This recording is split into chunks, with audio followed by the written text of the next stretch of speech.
Silakan duduk Bapak Ibu, Saudara sekalian. Selamat pagi, Shalom. Pagi ini kita akan bicara topik yang jarang dikhotbahkan. Padahal topik ini sangat amat penting. Tentang baptisan. Banyak orang kalau mendengar kata baptisan itu cuma membayangkan orang yang dicelup ke air, selesai gitu. Sesimpel itu. Padahal ada banyak makna di balik itu. Kalau Tuhan Yesus memerintahkan agar jadikan semua bangsa muridku dan baptislah mereka di dalam nama Bapa, Putra, dan Roh Kudus, itu artinya baptisan itu penting. Bukan hanya baptisan air. Yohanes Pembaptis mengatakan, nanti akan datang, dia membaptis engkau dengan roh dan api. Nah, ini yang tidak dimengerti oleh banyak orang. Apalagi implikasinya. Kalau tidak dimengerti, apalagi dampaknya nggak ada. Baiklah, pada mulanya baptisan itu disebut baptisan proselit, saudara. Baptisan proselit itu adalah yaitu baptisan selam. Ingat ya, kebenaran itu sesuai dengan fakta. Kalau Bapak Ibu Saudara ke Israel sana, kolam baptisan itu untuk diselam. Bukan untuk dipercik atau dibasuh atau diapa gitu, bukan. Cek saja sendiri ke Israel kalau tidak percaya. Yang namanya baptis itu selalu selam dari dulu. Ya. Jadi baptisan proselit ini maksudnya adalah, ingat umat pilihan orang Israel merasa menjadi umat Tuhan, pilihan satu-satunya. Di luar Israel, orang asing. Dalam bahasa Ibraninya goyim. Konotasinya itu orang kafir. Nah, kalau orang non-Israel mau masuk menjadi bagian dari Israel, menjadi umat pilihan, menyembah Allahnya Abraham, Ishak, dan Yakub, maka ada satu prosesi yang namanya baptisan. Baptisan itu namanya baptisan proselit. Orang itu melalui suatu liturgi ritual, diselam, lalu muncul lagi. Menjadi seperti orang Yahudi persis. Jadi bukan cuma liturgi, tapi setelah itu ia mulai berpakaian seperti orang Yahudi asli. Ia mulai menyembah Allahnya Abraham, Ishak, dan Yakub. Ia mengalami perubahan total. Tidak bisa dibedakan dengan orang Yahudi lagi. Itu baptisan proselit, saudara. Namanya, ya. Jadi bahkan seluruh hidupnya berubah. Ia mulai hidup menurut seluruh hukum Taurat. Itu baptisan proselit. Ia mulai disunat, ia mulai mempersembahkan korban di Bait Allah. Ini ketika Bait Allah belum dihancurkan tahun 70 Masehi ya. Masih ada Bait Allah di sana. Nah, itu mengikuti persis cara pakaiannya, cara hidupnya. Itulah baptisan proselit. Kata proselit ini muncul di Septuaginta. Septuaginta itu adalah kitab Perjanjian Lama yang diterjemahkan ke dalam bahasa Yunani. Di sana ada kata proselitus. Itu maksudnya itu. Proselitos. Ya. Terjemahan dari kata Ibrani ger, yang artinya pendatang atau orang asing. Jadi kalau seseorang dibaptis proselit, itu artinya dia pendatang atau orang asing yang memasuki menjadi orang Yahudi. Allahnya pun Allahnya Israel. Yang lain harus ditinggalkan. Cara hidupnya yang lama harus ditinggalkan. Kalau masih campur-campur, belum murni dia. Harus ditinggalkan, itu arti baptisan.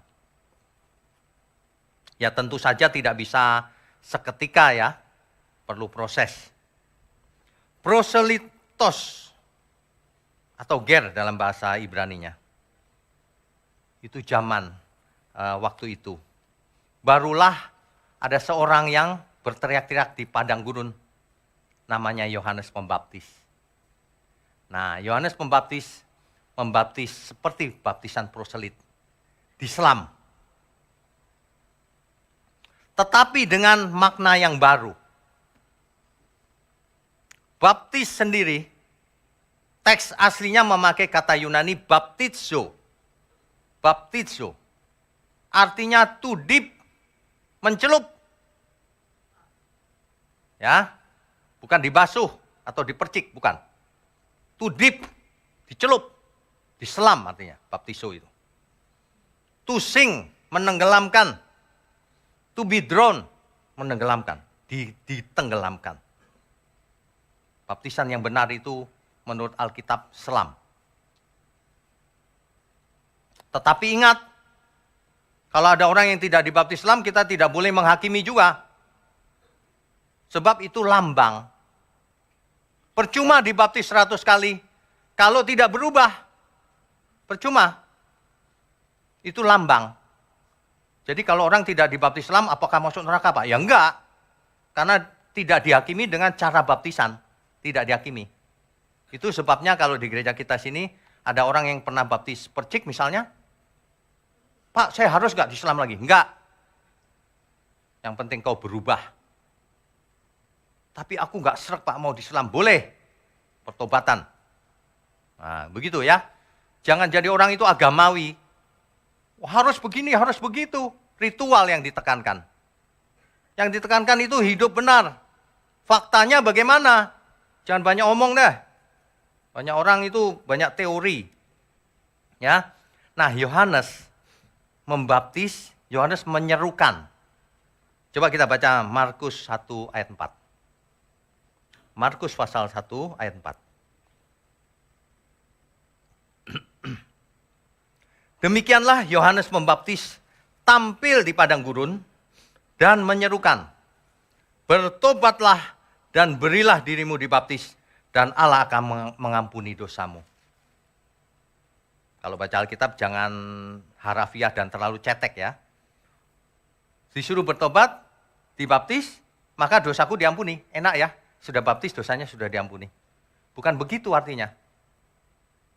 Ini baru satu ayat. Kalau baca itu sampai akhir. Kisah Rasul 3 ayat 19 berkata begini. Oleh karena itu, sadarlah dan berbaliklah, bertobatlah kau, supaya dosamu diampuni. Percuma kau dibaptis 100 kali sekalipun, kalau tidak bertobat. Nah, sebenarnya kata-kata ini sudah benar. Bertobatlah dan berilah dirimu dibaptis, dan Allah akan mengampuni dosamu. Bertobat itu berubah. Nah, ini yang belum dilakukan banyak orang. Berubahnya itu loh. Kalau baptis sudah sering. Ada yang dulu baptisnya nggak tahu di mana. Pas ke Israel minta dibaptis di Sungai Yordan. Wih, mantap kan? Seperti Tuhan Yesus katanya. Padahal sampai ke Sungai Yordan, kita nggak tahu Tuhan Yesus dulu di mana baptisnya. Sungai Yordan kan panjang. Iya kan? Tempat yang disediakan itu kan untuk turis. Di situ aja deh gitu. Padahal Tuhan Yesus belum tentu di situ. Ayo, gimana? Kalau orang ngotot-ngotot itu ya. Dulu ada yang ngotot tuh. Kalau nggak diselam salah, Pak. Ya memang Alkitab berkata baptizo itu artinya selam. Tapi jangan begitu juga, itu lambang. Teknis baptisan itu bahkan kalau ada di padang pasir, aduh Pak, aku bertobat di padang pasir nih. Ya kan? Terus kita bilang, sorry, tidak ada air. Emang begitu?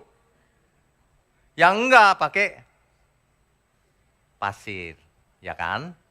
Satu lagi, saya tuh sering loh ke ICU. Sudah gawat orangnya. Anaknya bilang, Pak, tolong baptis papaku ini. Selang sudah masuk semua. Mari kita baptis selam. Begitu. Yang enggak, pakai air aja bahaya kalau kita tuang. Bisa sruk gitu bagaimana nanti. Jadi pakai minyak yang paling aman. Dioles saja. Itu lambang, saudara. Jangan pernah menyalahkan orang yang tidak baptis selam. Tapi yang tidak baptis selam jangan juga ngarang-ngarang. Baptiso itu selam artinya. Jadi orang itu harus jujur. Ya, sama-sama jujur kita. Harus bersih hatinya. Kita tidak cari apa-apa kok hidup ini. Ya, kita cari Tuhan saja. Kalau seandainya dulu saya nggak dibaptis Islam, lalu Tuhan bilang, harus di Islam. Oke Tuhan. Kalau Tuhan bilang, nggak usah. Baik Tuhan, apa saja kehendakmu. Begitu kan? Ada amin nggak nih? Yang penting itu Tuhan. Jangan mentingin diri sendiri. Ya. Oke. Apa sih? Yohanes Pembaptis itu yang pertama menyerukan baptisan, pertobatan. Ya. Pengampunan dosa. Itu ayat tadi itu. Di samping itu, kalau kita baca Markus ayat 7 dan 8, ya, inilah yang diberitakannya, sesudah aku datang, ia yang lebih berkuasa daripadaku, membungkuk dan membuka tali kasutnya pun aku tidak layak. Yohanes Pembaptis memberitakan kedatangan Mesias. Itu yang penting. Ya. Ayat 8-nya, aku membaptis kamu dengan air, tetapi ia akan membaptis kamu dengan Roh Kudus. Oh, beda. Kalau air kelihatan. Kalau Roh Kudus bagaimana? Nah, ini dia. Kalau kita bicara roh itu bukan fisik ya, artinya ya. Nah, jangan diartikan fisik. Tapi dalam Matius 3 ayat 11, disebutkan ada baptisan yang lain lagi. Aku membaptis kamu dengan air sebagai tanda pertobatan. Tetapi ia yang datang kemudian daripadaku lebih berkuasa daripadaku, dan aku tidak layak melepaskan kasutnya. Ia akan membaptiskan kamu dengan Roh Kudus dan dengan api. Ini yang perlu kita bereskan. Banyak orang sudah dibaptis air, tapi ternyata tidak dibaptis oleh Roh. Apalagi oleh api. Sia-sia. Sebab baptisan air itu cuma ritual begitu saja. Percuma. Itu ritual agamawi itu. Kalau cuma itu tok. Makanya harus dilanjutkan dengan baptisan roh dan baptisan api. Banyak orang mengartikan baptisan roh itu berbahasa roh, Pak. Selalalala gitu. Gak ngerti kebenaran itu begitu. Raba gitu. Ini bukan menghina bahasa roh loh ya, jangan salah. Saya curiga banyak yang palsu. Kenapa? Berbahasa roh tapi dosa jalan terus. Roh apa yang kau punya itu? Gak banyak orang mengungkapkan hal ini. Saya dari dahulu sudah tidak tahan nih soal ini. Bahasa roh tapi nipu orang. Bahasa roh tapi kasar sama istrinya. Roh setan itu yang kau punya itu. Sebab setan juga bisa berbahasa. Bisa. Setan juga bisa menyembuhkan. Ya. Hati-hati saudara. Jangan terjebak oleh tipu muslihat si setan itu. Ya. Oke, jadi kita mengenal adanya baptisan roh dan baptisan api. Ini yang mesti kita tuntaskan. Supaya hidup kita berubah seperti yang Tuhan inginkan. Sebab kalau tidak percuma, hidup ini percuma. Saudara mau cari apa sih? Yohanes Pembaptis datang sesuai dengan nubuatan Alkitab sebelumnya. Coba kita baca. Yesaya 40 ayat 3.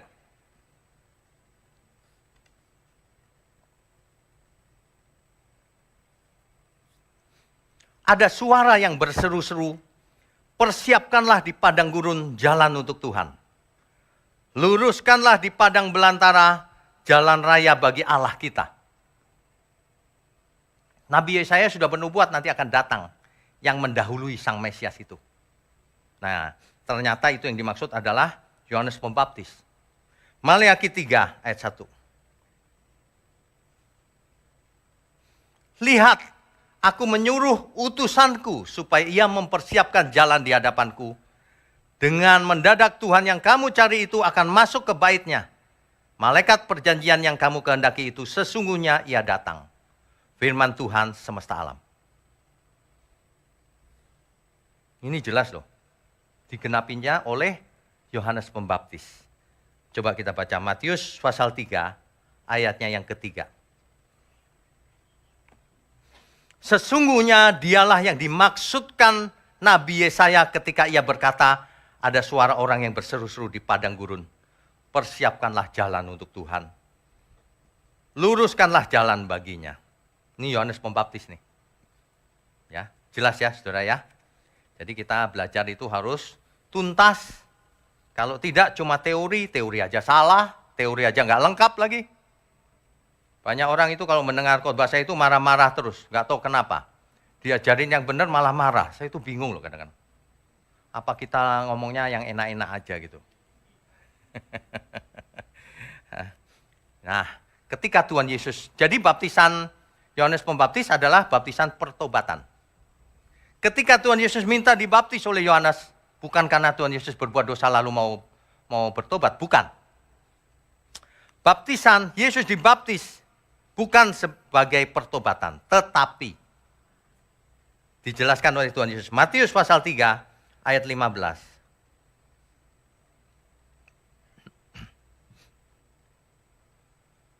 Ayat sebelumnya ya, 14 ya.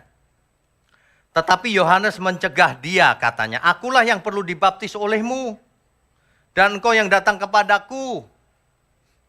Ayat 15-nya Tuhan menjawab gini. Lalu Yesus menjawab, katanya kepadanya, biarlah hal itu terjadi. Karena demikianlah sepatutnya kita menggenapkan seluruh kehendak Allah. Dan Yohanes pun menurutinya. Jadi sebenarnya Yesus dibaptis bukan karena pertobatan, karena kehendak Bapanya. Nanti begitu ya, gitu. Ya. Yang kedua, ayat 16-nya, sesudah dibaptis Yesus segera keluar dari air dan pada waktu itu juga langit terbuka dan ia melihat roh Allah seperti burung merpati turun ke atasnya. Ada roh Allah seperti burung merpati. Itulah Roh Kudus. Ayat sekalian 17-nya.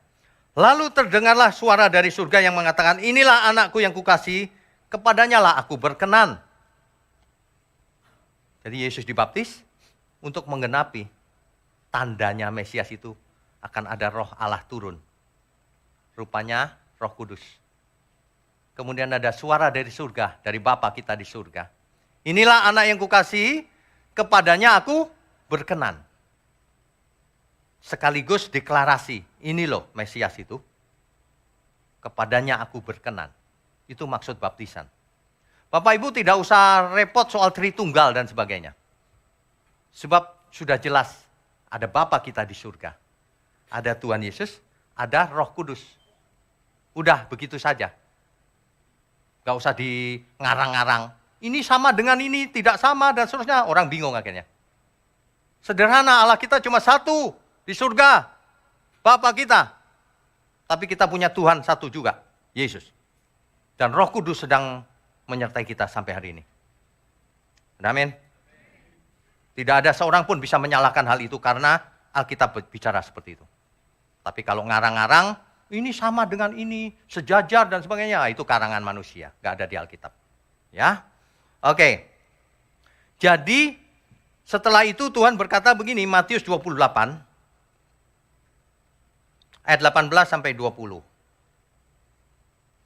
Yesus mendekati mereka dan berkata, kepadaku telah diberikan segala kuasa di surga dan di bumi. Coba bayangkan, segala kuasa di surga dan di bumi diberikan kepada Tuhan Yesus. Jadi ia bukan utusan Allah sembarangan. Ia satu-satunya yang tunggal, yang istimewa. Dia Tuhan kita, dia juru selamat kita. Tidak ada juru selamat selain Tuhan Yesus. Yang dikirim oleh Bapanya. Ya. Hari ini telah lahir bagimu sang juru selamat di kota Daud. Siapa yang dimaksud? Tuhan Yesus. Jadi kalau ada orang yang ngaku-ngaku, ada juru selamat yang lain Pak. Itu pasti palsu. Pasti. Aku diutus Tuhan. Palsu. Pasti. Sebab yang terakhir diutus Allah untuk puncaknya adalah Tuhan Yesus di kayu salib. Tidak ada yang lain. Buktinya apa? Perhatikan saja sendiri. Kalau ada yang ngaku-ngaku, moralnya seperti apa? Hidupnya. Bagaimana ia hidup? Kebenaran itu kelihatan dari buahnya. Alkitab itu menekankan, dari buahnya kau akan tahu itu pohon apa. kebenaran atau kepalsuan. Ya. Nah, jadi apa yang dimaksud dengan baptisan Roh Kudus? Apa yang dimaksud dengan baptisan api? Inilah pokok utama khotbah kita hari ini. Pagi ini topiknya adalah baptisan roh. Nanti ibadah kedua baptisan api. Jadi Bapak Ibu tapi jangan nggak pulang ya. Kalau nggak pulang terus-terusan nanti nggak cukup tempatnya. Nanti lihat di YouTube saja. Makanya saya selalu ulang-ulang, kalau nonton itu jangan cuman ibadah satu dan dua, saling melengkapi. Itu loh, apalagi soal baptisan. Kalau baptisan air saya ulang di depannya, tapi kalau roh dan api enggak, roh yang pagi, api yang siang nanti, yang ibadah kedua. Kalau kita mendengar kata baptisan, ingat baik-baik mulai sekarang. Artinya kita contohkan baptisan air ya. Diselam ke dalam air, tenggelam. Sesuai dengan kata baptizo. Artinya, manusia yang lama ini dikubur, ditenggelamkan, dimatikan. Lalu bangkit sebagai manusia baru, keluar dari air. Itu lambang ya. Nah, Roma 6 ayat 3 sampai 4. Roma pasal 6 ayat 3 sampai 4. Atau tidak tahukah kamu bahwa kita semua yang telah dibaptis dalam Kristus telah dibaptis dalam kematiannya. Dengan demikian kita telah dikuburkan bersama-sama dengan Dia oleh baptisan dalam kematian, supaya sama seperti Kristus telah dibangkitkan dari antara orang mati oleh kemuliaan Bapa, demikian juga kita akan hidup dalam hidup yang baru. Jadi kalau orang dibaptis, air itu lambang. Masuk sebagai aku harus mematikan manusia lamaku. Komitmen. Keluar dari air artinya aku harus jadi manusia baru. Sesungguhnya orang yang hidup di dalam Kristus adalah ciptaan baru. Yang lama sudah berlalu. Itu yang benar. Kalau hidupnya masih seperti yang lama, baptisannya sia-sia.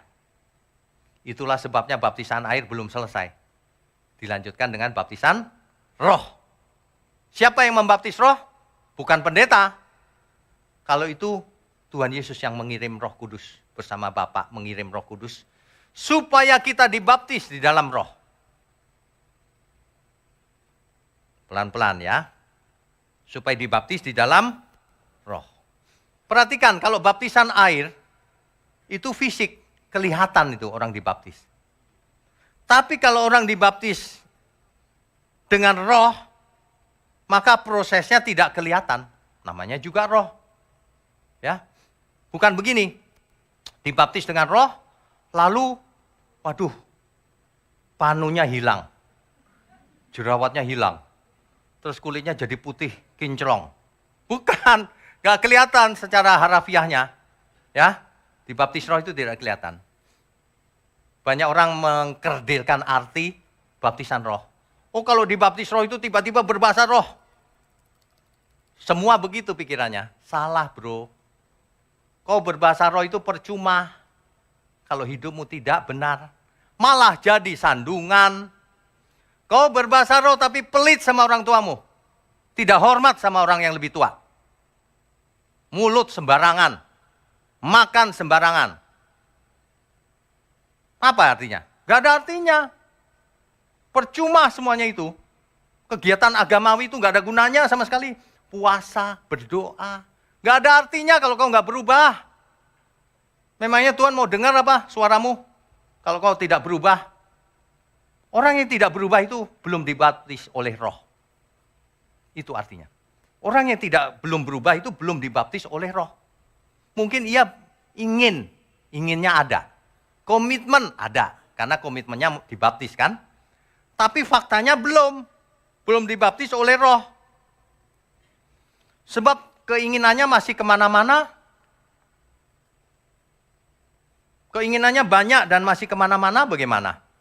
Bagaimana bisa ngaku dibaptis oleh roh? Ketika seseorang dibaptis oleh roh, perhatikan. Kata-katanya tetap pakai baptisan. Artinya ada sesuatu yang kita selamkan. Baptisan roh itu adalah ketika kita menenggelamkan diri ke dalam kehendak roh, ke dalam pimpinan roh.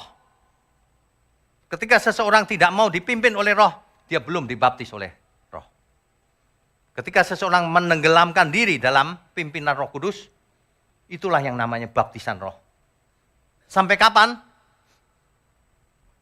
Sampai ujung. Sampai kita menutup mata.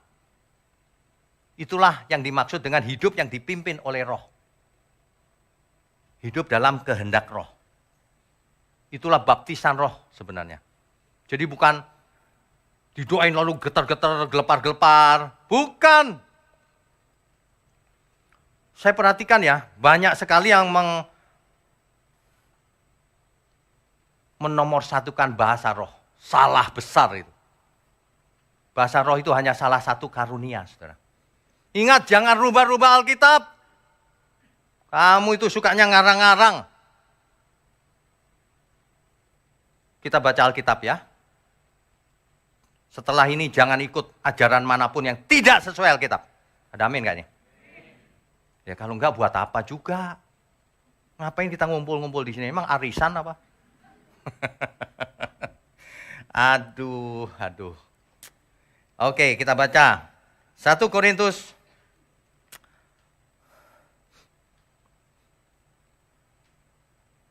pasal 14, ayat pertama.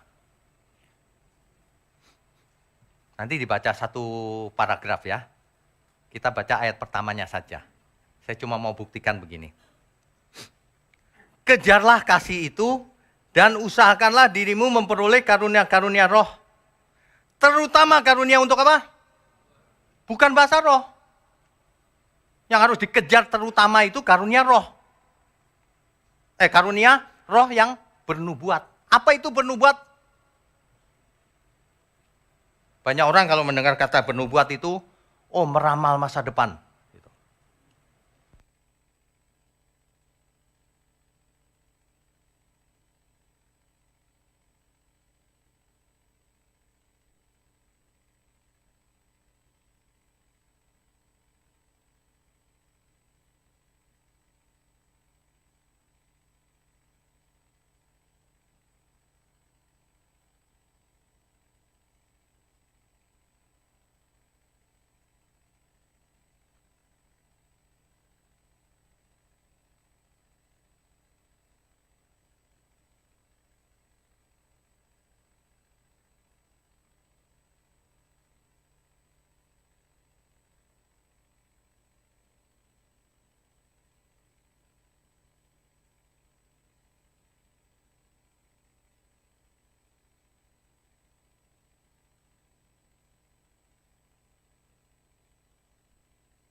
Oke, baik. Tadi sampai di mana? Sampai lupa saya. Bernubuat. Ya. Bernubuat dalam konteks ayat ini, perhatikan baik-baik. Ayat 2-nya. Siapa yang berkata-kata dengan bahasa roh, tidak berkata-kata kepada manusia. Kenapa? Karena manusia tidak mengerti. Tapi berkata-kata kepada Allah. Sebab tidak ada seorang pun yang mengerti bahasanya. Oleh roh ia mengucapkan hal-hal yang rahasia. Nggak ada yang mengerti. Tetapi ayat 3-nya. Siapa yang bernubuat ia berkata-kata kepada manusia. Ia membangun, menasihati dan menghibur. Jelas ya? Siapa berkata-kata dengan bahasa roh ia membangun dirinya sendiri. Tetapi siapa bernubuat ia membangun jemaat. Jadi bahasa roh tidak bisa dipakai untuk membangun jemaat. Ini Alkitab loh, nggak setuju ya silakan. Kalau nggak setuju jangan kesini lagi. Kita bahas Alkitab. Mana ada sih gembala ngomong begini ya. Kalau bisa datanglah saudara. Tapi jangan lupa persepuluhan ya. Aduh, gini saudara. Rasul Paulus ini berbahasa roh, melebihi semua orang. Tapi ia memperingatkan bahwa kalau berbahasa roh itu yang benar. Ya, kita tidak anti bahasa roh. Tetapi yang benar, ya. Nah, saya pilihkan ayatnya ini. Ayat 9 deh. Demikianlah juga kamu yang berkata-kata dengan bahasa roh, jika kamu tidak mempergunakan kata-kata yang jelas, bagaimanakah orang dapat mengerti apa yang kamu katakan? Kata-katamu itu sia-sia saja kau ucapkan di udara. Kata Alkitab jelas loh sebenarnya. Lah kok orang suka berbahasa roh, saya bingung loh. Aneh memang manusia itu. Gak tahu show kali ya, biar dibilang rohani. Kalau bahasa roh itu sendirian, di ruangan, jemaat gak ngerti, ya bahasa roh terus. Kecuali, ada kecualinya. Kalau ada yang menafsirkan. Seringkali seorang berbahasa roh ditafsirkan sendiri bisa saja. Tapi kalau nggak ada yang menafsirkan, terus jemaat ikut-ikutan, terus nggak ngerti semua. Lah, artinya apa itu? Ya, jadi ada hal yang sangat penting, yaitu begini. Maka dari itu, kau bernubuatlah. Sebab kata-kata yang jelas atau nubuatan, mewakili ribuan kata dalam bahasa roh. Mengerti nggak maksudnya? Kalau kita pakai bahasa biasa itu ribuan kali lebih bagus dari bahasa roh. Nanti dibaca deh, satu perikop yang lengkap ini. Supaya apa? Supaya mengerti dengan benar. Sebab kalau enggak orang menganggap bahasa roh nomor 1. Bukan. Karunia itu banyak. Bahasa roh itu salah satu karunia. Kalau diberi puji Tuhan, tidak juga tetap puji Tuhan. Sebab ada karunia lain juga. Yang lebih penting, bernubuat. Carilah yang terutama, yaitu bernubuat. Bernubuat itu apa? Mengajar, berkhotbah, tapi yang jelas kalimatnya. Sehingga orang mengerti dan diubahkan. Terjadi perubahan akal budi, terjadi perubahan pola hidup, dan seterusnya. Itu yang penting. Bahasa roh boleh Pak? Boleh. Tapi bukan yang paling penting. Jangan itu ditekenin terus. Kalau orang nggak bahasa roh, berarti nggak rohani katanya. Kalau mau bahasa roh, kita buka kursus. Kursus bahasa roh. Ya nggak begitu. Ya, ini terjadi banyak yang tidak sesuai dengan Alkitab loh. Kembali ke baptisan roh. Dibaptis roh itu bukan berbahasa roh. Ingat itu, kalau dengar kata roh itu bukan bahasa roh. Roh itu karunia roh. Karunia roh itu banyak. Setiap orang percaya pasti ada karunianya. Pasti. Nah, tetapi ingat prinsipnya. Yang diberi banyak dituntut banyak. Dikasih karunia banyak, nggak berbuah hidupnya. Wah, omong kosong. Percuma semuanya itu. Makanya baptisan roh itu tidak terlihat secara harafiah atau fisik. Tetapi kelihatan juga. Maksudnya bagaimana itu? Kelihatan. Sehingga seseorang tadinya manusia lamanya itu begini.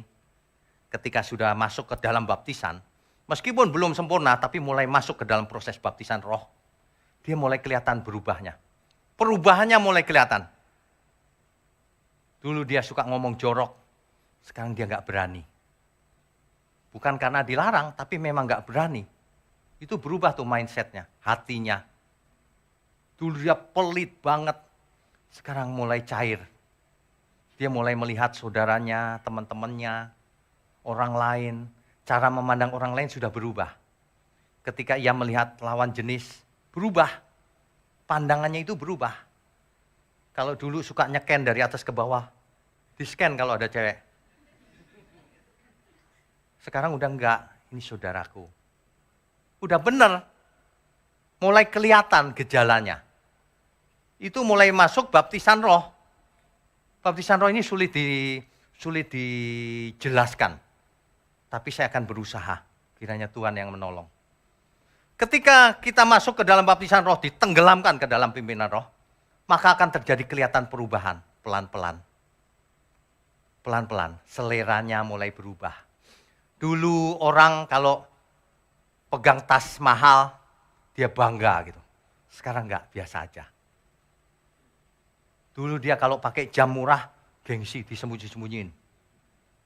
Sekarang enggak, mau murah mau sama aja, apa sih bedanya? Ya kan? Enggak ada beda, percaya deh, enggak ada beda. Alami baptisan roh, saudara. Saudara, banyak orang nggak bisa dibaptis roh itu karena apa? Karena hidupnya itu pusatnya masih diri sendiri. Jadi nggak bisa berubah, nggak menenggelamkan diri ke dalam baptisan roh. Sebenarnya kelihatan dari cara bicaranya, kelihatan dari cara hidupnya. Banyak gangguan nih. Kalau ngomong soal roh, mulai deh. Nggak masalah, tenang saja, saudara. Setan bisanya cuma gitu-gitu aja. Kalau seseorang mulai memasuki baptisan roh, maka kerinduannya mulai kelihatan. Berubah dia. Dia mulai rindu mendengar suara Tuhan. Pagi, siang, malam. Ia akan mulai hidup di dalam pimpinan roh. Saudara, kerinduan saudara ada di mana? Itu salah satu indikatornya, kertas lakmusnya, pH-nya. Apakah kita sudah masuk ke dalam baptisan roh atau belum sama sekali? Ya, mestinya kalau seseorang sudah benar-benar masuk ya, memang belum sempurna tapi sudah mulai tenggelam di dalam baptisan roh. Maka kerinduannya berubah.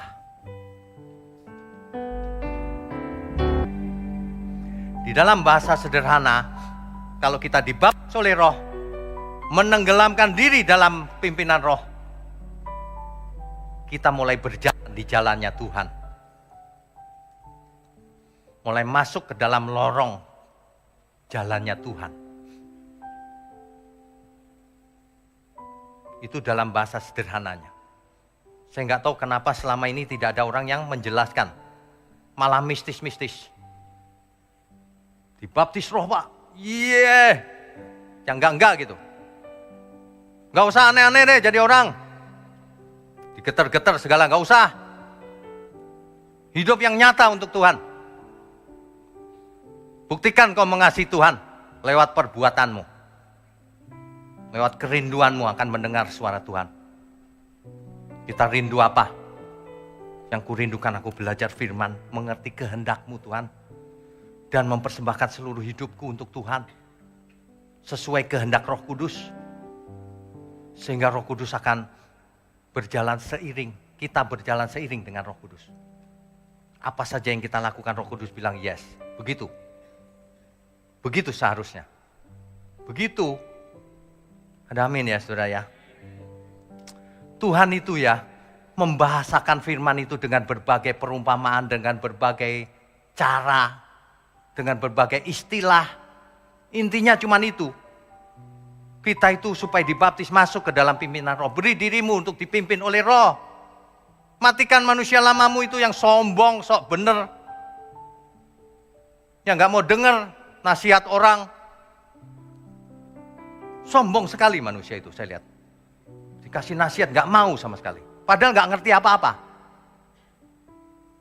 Makin sombong seseorang, makin dia gak ngerti sebenarnya. Saya aja kalau malam ya Tuhan, apalagi ya Tuhan, setiap hari aku melihat sesuatu yang menyedihkan.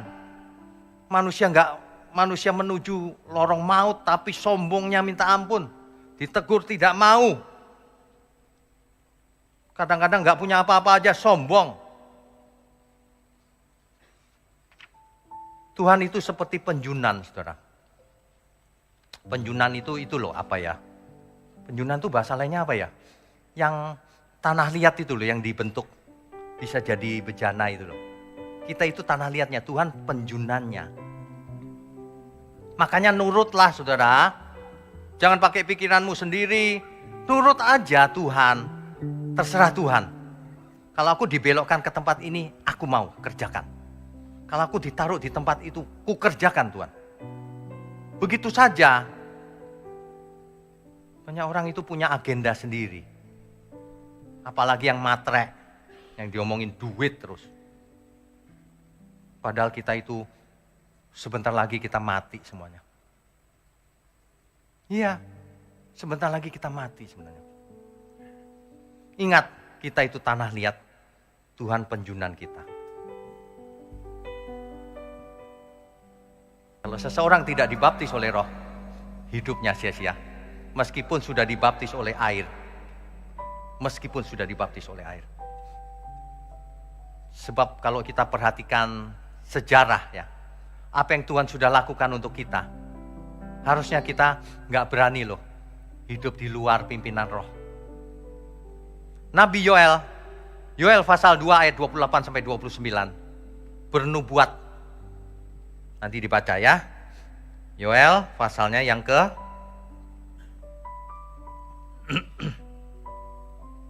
ini nubuatan tentang ayat 28 ya.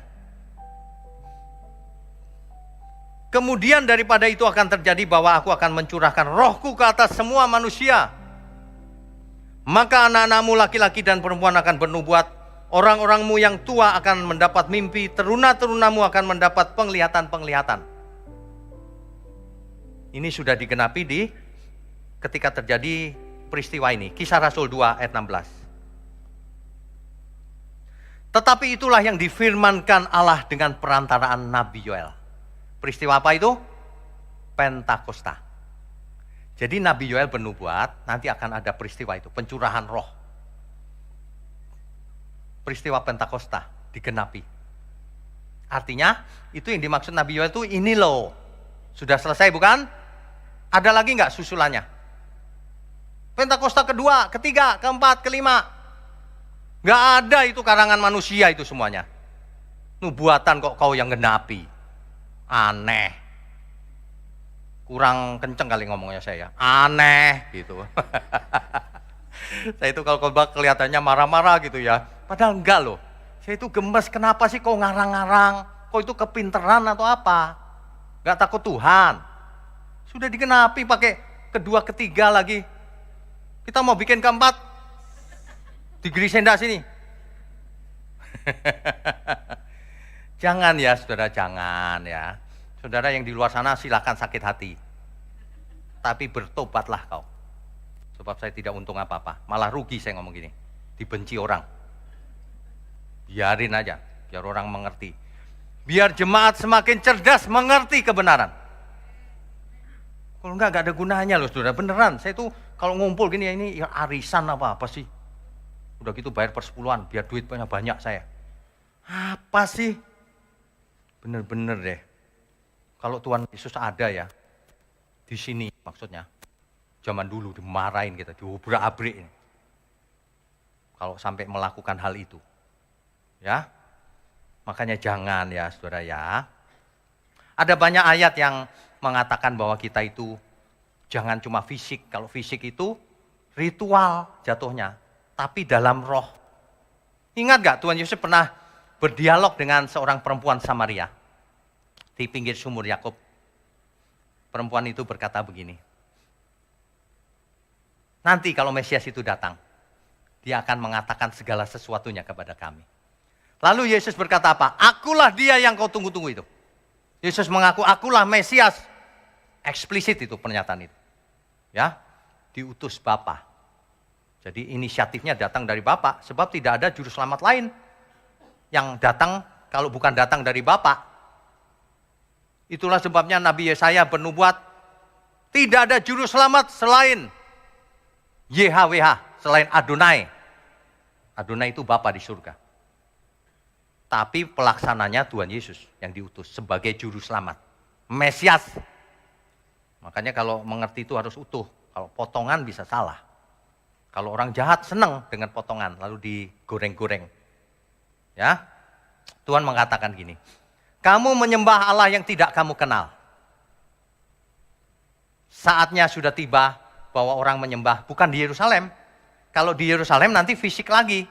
Korban bakaran, persepuluhan, buah sulung, macam-macam. Fisik, ritual agama.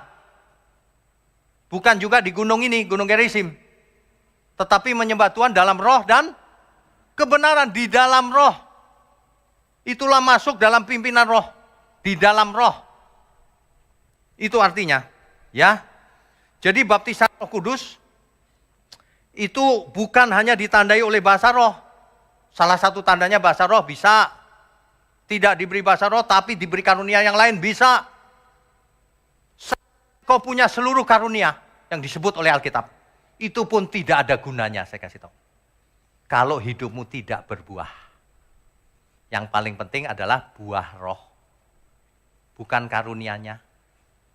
Sebab orang makin diberi karunia, makin berat tugasnya. Dituntut lebih banyak.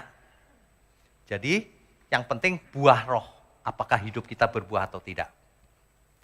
Baptisan Roh Kudus, dibaptis oleh roh, tidak kelihatan secara fisik, di kulit, di wajah. Enggak. Tetapi kelihatan dari buah hidup kita. Apakah hidup kita berbuah atau tidak. Buah roh. Ingat baik-baik itu. Buah roh. Ada banyak ajaran yang tidak berbuah, tidak menyebabkan manusia berbuah. Ingat baik-baik, kebenaran itu cirinya salah satunya pragmatis. Tidak sembarangan pragmatis.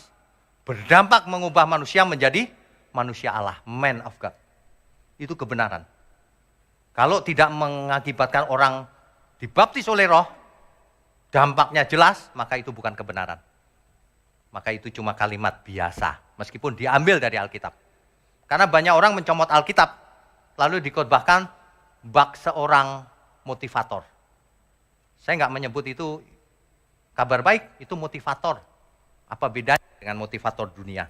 Ngomongnya yang enak-enak terus, yang kebenaran nggak dibicarakan. Ya, lebih ke buah roh yang penting. Nah, nanti dibaca karunia itu apa, buah roh itu apa. 1 Korintus 12 ayat 8 sampai 11. Dan Galatia 5 ayat 22 sampai 23. Orang yang hidup di dalam baptisan roh, itu artinya ia memberi diri untuk tenggelam dalam pimpinan Roh Kudus. Menuju kemana arahnya? Menuju ke pembentukan manusia Allah. Pembangunan karakter manusia Allah. Karakternya mulai muncul, buah-buah rohnya mulai muncul. Ada orang yang berbuah lebat. Ada orang yang berbuah sedang. Ada yang tidak berbuah sama sekali. Dipotong, dibuang oleh Tuhan. Yang tidak berbuah. Itulah sebabnya, entah kenapa ya. Ini gara-gara ajaran juga sih. Banyak orang merasa, aku sudah selamat karena sudah dibaptis. Dibaptis air maksudnya. Aku sudah selamat. Keselamatan itu cuma-cuma. Siapa bilang? Alkitab mengatakan keselamatan itu cuma-cuma. Konteksnya adalah Yesus mati di kayu salib. Kita nggak melakukan apa-apa, bahkan kita belum lahir. Cuma-cuma. Tapi sebagai akibat dari itu, sebagai akibat dari cuma-cumanya itu, ada Roma 8 ayat 12. Saya ulang-ulang terus nih, biar jemaat benar-benar ingat. Bayar hutang ya, ingat. Nggak merasa hutang. Keselamatan cuma-cuma katanya. Roma 8 ayat 12. Jadi saudara-saudara, kita adalah orang berhutang, tetapi bukan kepada daging supaya hidup menurut daging. Hutangnya bukan hutang uang. Hutangnya hutang supaya kita jangan hidup dalam dosa lagi ya. Hutangnya adalah supaya manusia lama kita matikan ya. Hutangnya adalah persembahkan hidupmu untuk Tuhan, hidup yang benar. Itu hutang loh, ditagih nanti. Kita harus bayar hutang. Siapa bilang kita tidak berhutang? Nanti dibaca pasal 8 seluruhnya. Di ayat 8-nya firman Tuhan begini. Mereka yang hidup dalam daging tidak mungkin berkenan kepada Allah. Mereka yang hidup menurut daging tidak mungkin berkenan akan Allah. Kalau Yesus mati di kayu salib, kita berhutang supaya kita hidup menurut roh. Agar kita berkenan bagi Allah.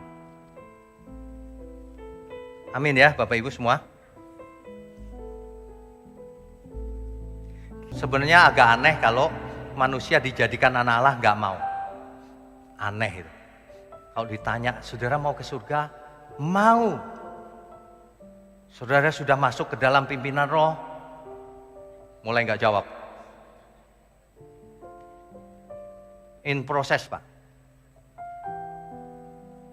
Ingat ya, kalau di sini, mungkin ini satu-satunya gereja yang nekanin, kamu berhutang loh ya. Di tempat lain, kamu sudah selamat. Kok nanti jadi kaya kalau ikut Tuhan? Ya, kamu kalau naik mobil tiba-tiba bensinnya habis, diisi Tuhan. Loh, ini ada yang cerita begitu loh, serius saya nggak bohong. Cerita sama saya gitu, saya pernah Pak, bensinnya habis. Saya berdoa, penuh Pak. Wih, itu kalau orang yang nggak ngerti kebenaran ya, yes gitu. Itu ngeledek Tuhan namanya. Ya, jangan begitu saudara. Jangan aneh-aneh lah mulai sekarang ya. Kita itu berhutang, nanti ketika mati belum bayar hutang, dibuang ke neraka nanti. Lihat aja. Mulai sekarang berhutang, ingat. Berhutang itu artinya gini loh, saya terjemahkan deh. Saya suka menerjemahkan ke dalam bahasa yang sehari-hari. Kita hutang sama Tuhan supaya tidak kasar lagi sama istri. Supaya istri tidak sembarangan sama suaminya, setia. Supaya jangan makan sembarangan. Hutang sama Tuhan. Makan sembarangan. Kedagingan itu namanya. Bukan berarti tidak boleh makan, boleh. Tapi jangan sembarangan ya. Sudah tahu diabetes. Minumnya es sirup. Ada loh. Saya lagi makan itu sama jemaat ya. Diabetes dia. Tapi pesannya es sirup, saya gini. Pak, kan diabetes Pak. Saya nggak bisa kalau nggak minum es sirup. Ya, es sirup aja nggak bisa, gimana yang kedagingan yang lain? Loh, kita bicara sederhana aja, kalau yang sederhana aja nggak bisa, lalu bagaimana yang lain yang susah-susah?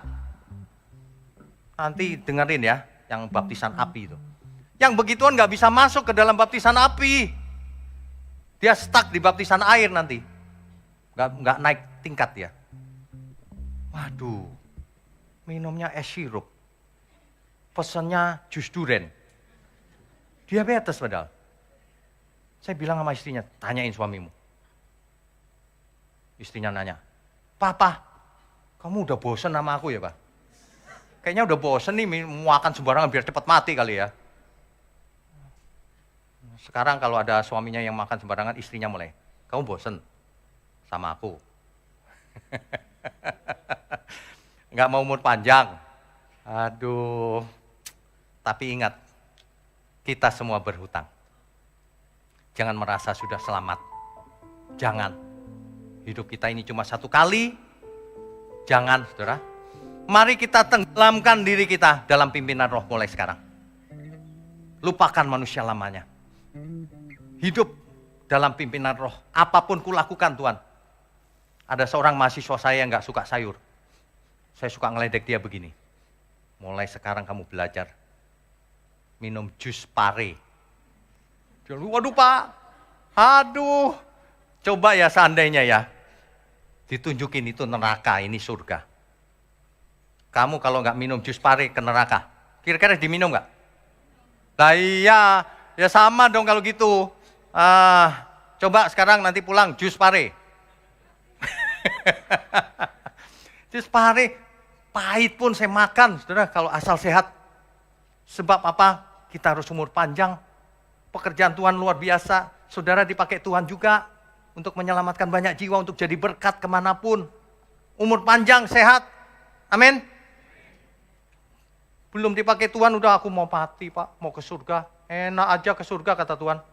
PR gak dilakukan, hutang gak dibayar.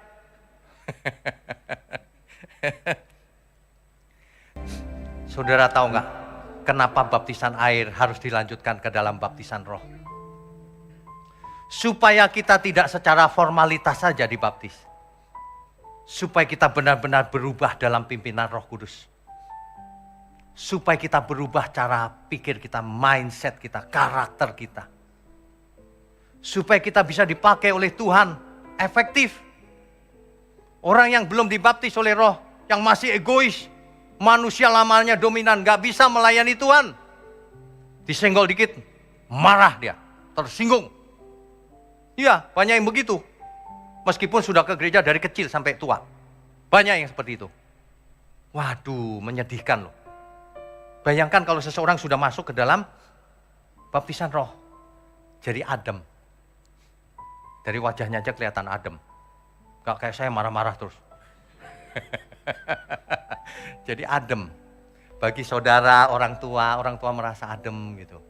Jangan orang tua dimarahin terus sama anak. Ya, anak-anak itu banyak yang kurang ajar loh hari ini. Sama orang tuanya, mentang-mentang orang tuanya sudah gak bisa cari uang. Marah-marahin, kasar sekali. Saya sampai aduh Tuhan.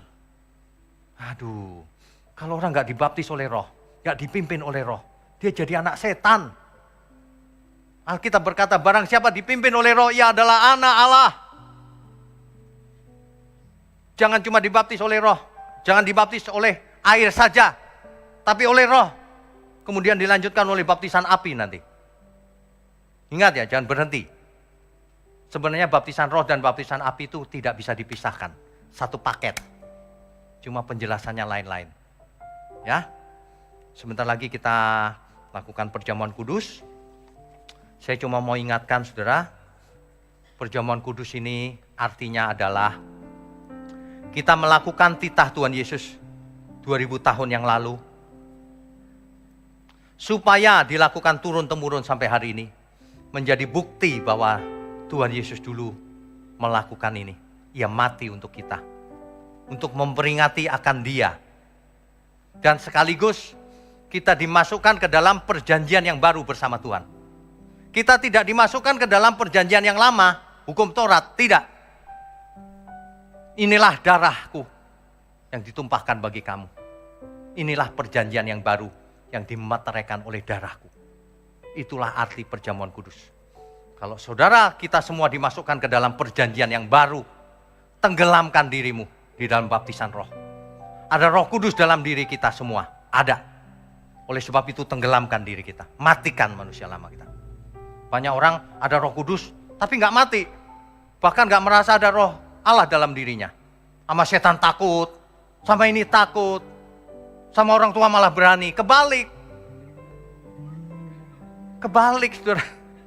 Hidup kok kebalik-balik ya, logikanya di mana ini? Sama orang tua justru, orang tuamu salah sekalipun, kamu tidak boleh kasar. Namanya orang tua kan mungkin buat salah. Kamu sebagai anak harus jadi penyelamat, jadi berkat. Ya, amin ya saudara. Sebentar lagi kita datang ke perjamuan kudus ini. Siapkan pikiran dan hati kita, bersihkan semuanya saudara. Ya, saya panggil pelayan perjamuan kudus untuk maju ke depan.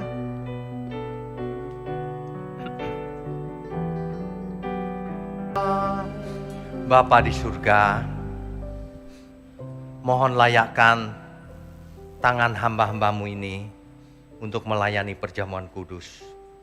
Sesuai titah Tuhan Yesus 2000 tahun yang lalu. Untuk mengingat akan apa yang Tuhan kerjakan. Biarlah ini menjadi saksi bagi dunia yang gelap ini, bahwa Engkau sangat mengasihi dunia ini. Sehingga banyak manusia diselamatkan. Terima kasih Tuhan untuk kesempatan di siang hari ini, pagi menjelang siang ini. Terima kasih berkati roti dan anggur ini, menjadi berkat bagi kami semua. Terima kasih Tuhan.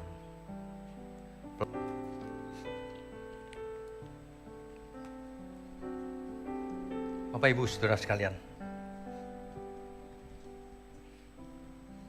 jangan pernah kita menghina pekerjaan Tuhan, persembahkan seluruh hidup kita.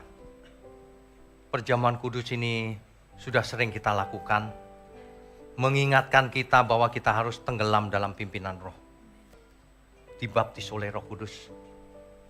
Sebab Tuhan Yesus mati di kayu salib agar kita masuk ke dalam baptisan air, baptisan roh, dan baptisan api, saudara. Kita harus ingat terus pengorbanan Tuhan Yesus. Dan kita orang berhutang, ya. Yang di surga, kami sangat mengucap syukur memiliki Bapa seperti Engkau. Kami memiliki Tuhan seperti Engkau, Tuhan Yesus. Dan kami memiliki Roh Kudus yang dimeteraikan dalam diri kami. Terima kasih, ajari kami terus untuk selalu berada dalam baptisan roh. Dalam pimpinan Roh Kudus, tenggelam di dalamnya. Mematikan manusia lama, menghidupi manusia yang baru. Agar berkenan bagi Tuhan, berkenan bagi Bapa kami yang di surga. Terima kasih Tuhan. Tuhan pakai gerejamu di tempat ini untuk memanggil banyak jiwa yang terhilang. Banyak jiwa yang tidak mengerti. Banyak jiwa yang belum dibaptis oleh roh. Agar datang dan mengerti dan hidupnya berubah. Terima kasih untuk pelayan-pelayan Tuhan yang melayani Tuhan dengan tulus. Kau berkati mereka berlimpah-limpah. Keluarganya semuanya. Dan mereka pun akan melayani Tuhan selama-lamanya sampai di surga. Juga berkati tangan-tangan yang mendukung pekerjaanmu ini, agar mereka boleh jadi berkat kemanapun mereka pergi. Juga umatmu yang hadir di tempat ini, atau yang hadir dimanapun mereka berada. Mari saudara kita angkat tangan kita. Kami sambut segala berkat, berkat jasmani maupun berkat rohani, hikmat marifat turun atas kita semua. Di dalam nama Bapa, Putra, dan Roh Kudus. Haleluya. Semua yang percaya katakan amin. Amin. Silakan duduk Bapak Ibu sekalian.